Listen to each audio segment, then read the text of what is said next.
This is National Native News. I'm Megan Kamrick in for Antonia Gonzalez.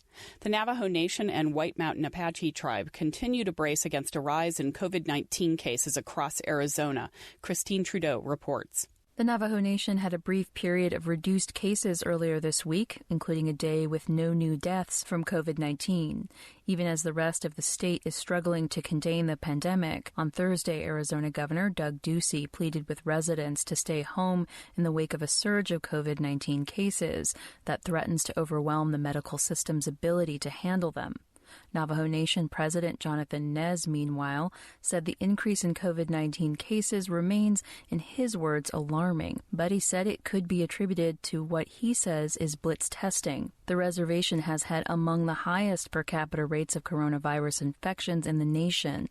This week, they mourn the loss of a 29-year veteran of the tribal police force who died of COVID-19. Navajo officials honored 50-year-old Michael Lee by flying flags at half-staff this week. Nez urged citizens to continue social distancing, wearing face mask coverings, and practicing isolation. As of Thursday, Navajo Nation reported 121 new confirmed cases. White Mountain Apache Tribal Chairwoman Gwendina Lee Gatewood updated tribal citizens this week that the total number of cases of COVID-19 has risen to 1,537 and the total number of deaths to 19. I'm Christine Trudeau.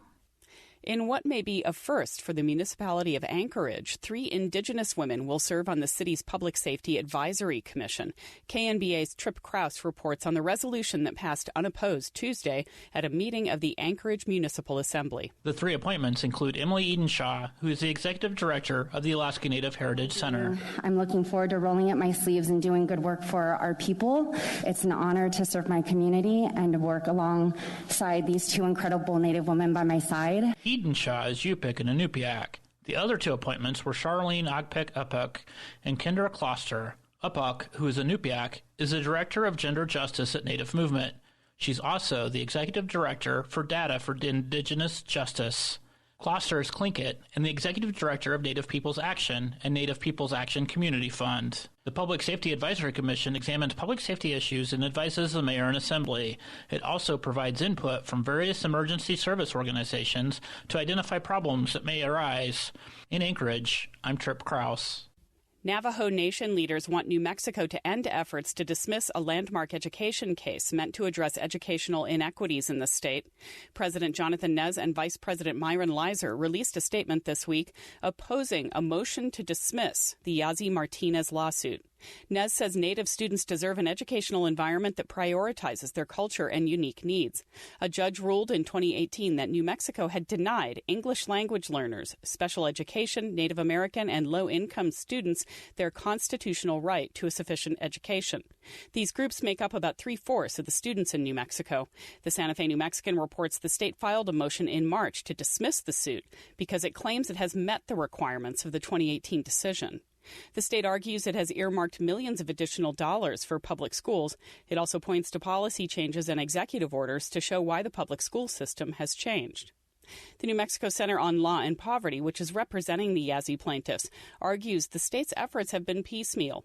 In an op-ed in the Albuquerque Journal, they write that there are still large inequities in access to reliable internet and technology, and they say there's still a lack of culturally and linguistically appropriate instructional materials. And there's a shortage of certified teachers.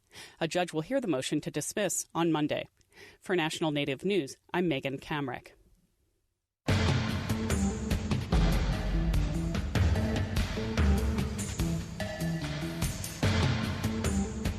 National Native News is produced by Koahnic Broadcast Corporation with funding by the Corporation for Public Broadcasting. Support by the Sonosky Chambers Law Firm, championing tribal sovereignty and defending Native American rights since 1976, with offices in Washington, D.C., New Mexico, California, and Alaska. Support by AARP Teletown Halls, bringing you expertise and the latest information on the coronavirus pandemic from leading experts. Info on the latest schedule at 855-274-9507.